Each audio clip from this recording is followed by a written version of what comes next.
tole na kila nang kinakatsidiw. Aning kagapuyo hin. Kumsot pino nga kagimupat na lo na he. Kumiza tami kimulaw na hin na. Kumtum. Kumsel. Pao meto ni aning to kikimangkom tating. Kaohyo na he. Kaya asan. Kikikusing na lang. 11:30 ya program di panding. Tuahi 10:48 ipan ay vami dim setup. Fel tay mama we. Kanino?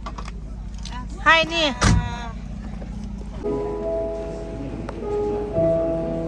Sizo himauno ah. 11:30 ging nai loi banga veo bin on mi tam ta tai.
về thân đây ta hi để cho để phiêu ta mi si mi mo để mi nu hùng hi chúng ta có thể tìm ra vào cái học sinh sẽ đây hi cho nên những bi hỏi thì cái năm hoa hi kami bi su để sa bi su để hi tu ni năm mà chúng ta có thể là hi chúng ta có thể thì chỉ có chân bộ thì năm mà sa số hi thì chứ ni bi năm thì mà này kami năm thì mà này kumoli năm thì mà này hà năm thì mà này David nabi mahen, Said nabi mahen, Khabir nabi mahen, Phulai Jodi, Changai Jodi, Gopina Pha Bangin Phala, Numei Pasani Kimin, Hi Patina Dothor, Pakai in Nagina Sipsa, Hi Bina Kiboya, Simsun Sen, Le Anai Senko, Umi Keto,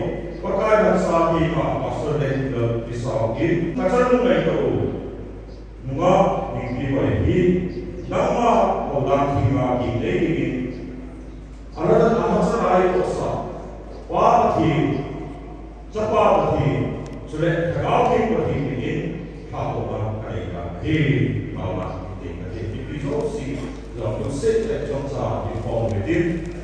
Hisi Kachalu, Ni Boy, Ki Neki, Mama, and the Kapo, and the people, the Omapiani voice, Amasa in the middle, he. Bagai, kacalu ni bagai. Tuisi alam kisi lama, anu waisma, nama umbi. Tasari lenel, buah umbi na. Asaya kuya panama gagal ni umbiani kuya kuya. Hele wale ni suha tunia. Kinge kinga bagai, halo kena kinge bagai kesi. Hijan ceri kuya, beresar bagi nama hijan. Malam ni ada nama umbi berkawan.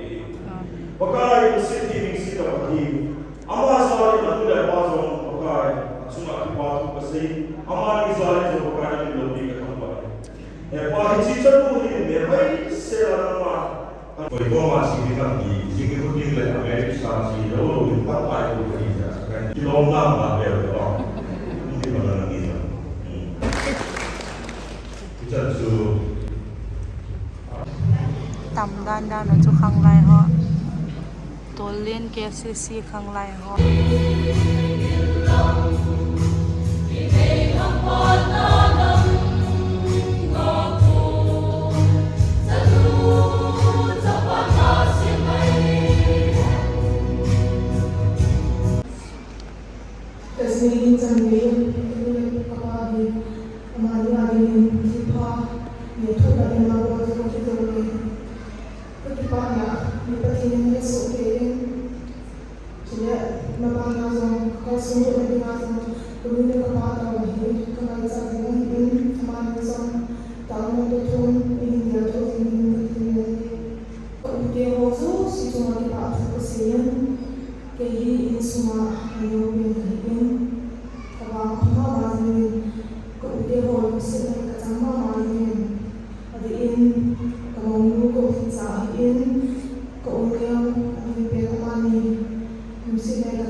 Kita bang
Program kitsay ta puneding nagilkil tam Vot.